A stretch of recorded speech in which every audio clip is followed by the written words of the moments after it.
how I went from being a birth worker to a light worker. My journey around birth work really started when I was around 16 years old. I was so fascinated with birth and the process of pregnancy and the fact that we could grow another human being within our bodies. It was just something about it that just brought this intrigue and this mystery to me, and I really wanted to be a part of that process. And so when I went off to college, I started off as a nursing major because I absolutely knew that I wanted to be a midwife and I wanted to be there at the threshold of life coming over to Earthside. And so I went to college, but I did not finish as a nursing major because I began to really think about how I wanted to administer that sort of support that I wanted to give to women. And I decided that absolutely under no circumstance that I want to work in a hospital setting.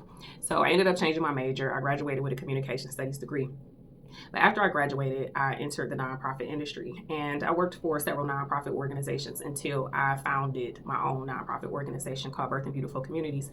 And it really was around developing birth workers and giving access to women to become doulas who otherwise may not even have known what that was, or who wanted to be able to be in the birth industry but just didn't know how to enter. So I created this organization as an option for women to go and get the training that they needed to become doulas. And so myself, I was a birth worker. And so a part of that process was me looking at everything that was happening and trying to figure out how can I best serve people. And so I initially sort of took this approach around infant mortality and maternal mortality. But as I went down that path, I started to realize that I was too focused on the problem, and that didn't do anything but bring me much anger and much anxiety. And I just did not want to feel that way anymore. After about 5 or 6 years, I ended up leaving. I left the organization that I founded, and I stepped down from all 6 of the boards that I was on, because for me, I really wanted to make impact, and I really wanted to do it in the way that really helped people, as opposed to it just helping me and the optics and the branding. I didn't care about the title. I didn't care about the salary. What I cared about was really supporting the mothers and the babies in the way that they needed to be supported.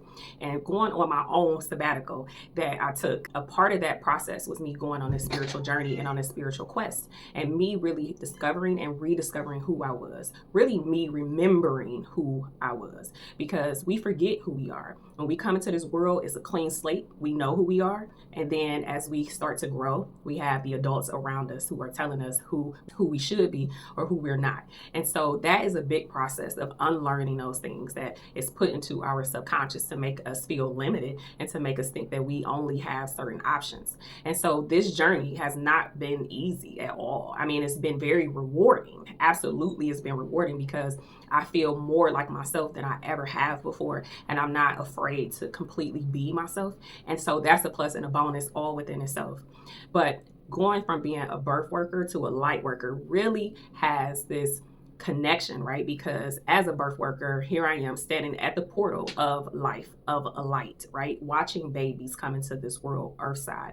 And so as a light worker, I am here to help elevate and uplift people and bring people to a higher consciousness and help them to see themselves and remember who it is that they truly are. And that within itself, of course, is a process. But I promise you, it is so rewarding because you get to put away that mask. You get to put away those titles. You get to put away those things that do not define who you are. And you being who you are is the most rewarding gift that you could ever receive. And that is just coming straight from source, coming directly from source. And you are allowing yourself to flow in the energy of source. That is you remembering who you are, that you are connected to source, that you are source in human form. And God is expressing itself through you. And your job is to share your gifts and your knowledge with the world. And as a light worker, that is what I do. I share my knowledge. I share my wisdom. I share what I have learned on my journey with people. And then I support those people in elevating themselves to a higher level of consciousness and then remembering who they are. Because once you remember who you are, it's so many things that just fall away.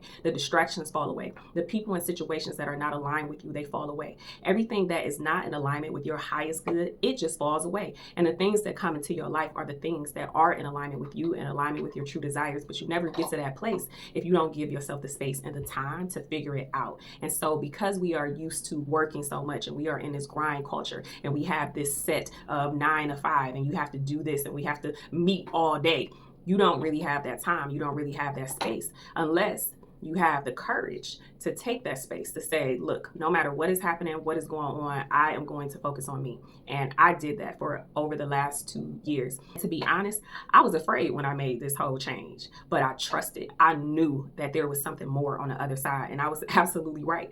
I absolutely had no clue as to the direction in which I was going. I thought that I had an idea, but I allowed God to direct me. I allowed Source to put me in alignment with where it is I was supposed to be, as opposed to where I thought I should be. What I did recently was create something called a soul resume. And so that's taking the traditional resume that we all have, because we're all trying to impress people with our titles and all of the organizations and companies that we've worked for and all of our accomplishments and all of our achievements. But I transformed that into really saying, who am I? As opposed to what it is that I do. If someone was to come up to you and ask you, well, what do you do? You would be able to answer that. You would say, oh, well, I did this, and I do this. But if someone was to come up to you and ask you, who are you? Would you really be able to answer that question? The vast majority of people would not be able to answer that question, because we haven't been conditioned or trained to even think about who we are truly. We've been conditioned and trained to go to college, get a degree, get a good job, and just be who everybody else thinks that we should be. But if you really were to focus on who you are and to understand what your gift is and what you are here to give to this world, that is so satisfying. That is so fulfilling. And so within my process and my journey, what I have learned that people want the most, and this was me too, to an extent at some point in time on my own journey, is that we are all seeking relief. We are trying to feel the relief of the strain, of the burden, of the overworking, of the overwhelmed world that we live in, with all of the responsibilities that we feel that we have, the family obligations, the obligations you have to your work or to your company, the obligations that you have to your friends, the obligations that you just feel that you have to this world, period. But all of that is false. Truly, the only obligation that you have is to know who you are and get to know that person, that soul, on the deepest level, so that you are then extending your light and your love out to everyone in the world. And that right there is your gift. But you have to get to that place. And there are some real steps that you can take to get to that place. And that is a part of my services and my offerings, is helping people to get to that place, whether that is through writing a soul resume, whether that is joining the soul water community that my friend Maya and I created, around how do you get to that place of being able to take the time that's needed and necessary in order for you to understand who you are as a soul, as an individual, as a human here on this earth, living this experience. And that way you will have a better idea of what it is that you are here to give to the world. It allows you to lead with light. It allows you to lead with love. And it allows you to attract the people and the situations and all of the things it is that you desire. So if you desire to make impact like I do, then a part of that process was me getting to know who I am, because I want to be able to help people live a very happy, fulfilling life. You are not here on this earth to suffer. You are not here on this earth to be unhappy and dragging your feet and dreading getting up in the morning and dreading going to work and dreading going to any of the events and things that people are inviting you to. You are here to enjoy this time, and you are here to play, and you are here to have fun. The moment you stop having fun with it, be done with it. And that's just all. When I left the nonprofit industry, it was so many people who were calling me and emailing and texting me and saying, Kristen, why would you do that? You built this successful organization. Why would you just walk away from it? And I said simply to them, I wasn't having fun with it anymore. Being angry and being anxious, that's not my idea of fun. I have to go and find my joy again. As much as I love the mothers, as much as I love the babies, as much as I love my staff, it still wasn't enough for me to forsake who I am and my soul and who it is that I was becoming. And I needed to go find that. And in the process, I made so many changes. There were so many relationships that I had to let go of, including my marriage. There was so much that I had to learn and so much that I had to do in order for me to get to this place now where I feel more of myself than I ever have before in my entire life, maybe besides when I was a kid. But now it's even better because I'm an adult and I really can do whatever it is that I want to do. And I am sharing this with you all so that you understand that you are not alone on this journey. I am absolutely here as a support. I am absolutely here to assist people in guiding them back to their selves, their true, authentic selves, them remembering who they are, them leading with light, them leading with love, and them being able to attract the life that they actually want for themselves, the life that is yours, the life that you deserve, the life that you want. It is all here for you. You have everything within you to do anything that you want.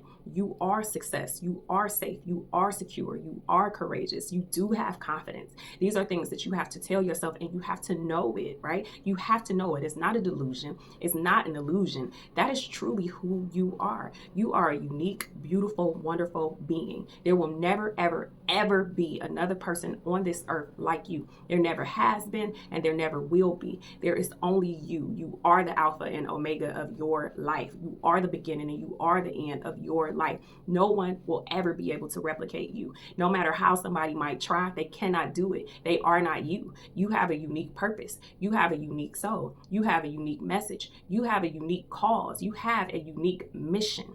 You are a mission millionaire. My second book is called Mission Millionaires, and that book was written to help people who feel like they are on a mission to get to the millions, to get to what it is that they desire for themselves, their cause, their mission, their organization, their company, whatever it is that you feel like you are on a mission to do within this life.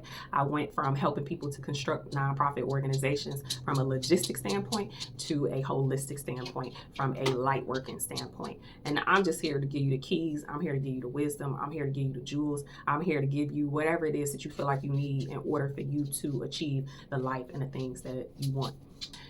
It is about the journey and less about the destination. The journey to getting to that place is going to be the one that you take. It's called the hero's journey, or for women, it's called the heroine's journey. Whether you are male or you're female, it doesn't matter. We are all here on a journey, and the journey is back to you. The journey is remembering who you are so that you are able to play in this game called life, because it is a game. It really ain't all that serious how we be making it, right? Because I was the queen of making my life real serious, right? Until I got tired of that way of living and being like, look, it ain't supposed to be this serious. I need to have fun. I need to experience joy again. I need to go find my happy again. And once I did that, boom, all lit up like a light, right? And so now I am here just extending my wisdom to anybody who need it, anybody who wants it. So I do have books, I have courses, I have coaching, I have consulting, and I am here to support you on your journey in whatever phase you might be on your journey. But the goal is to guide you back to who you are and helping you to remember who you are.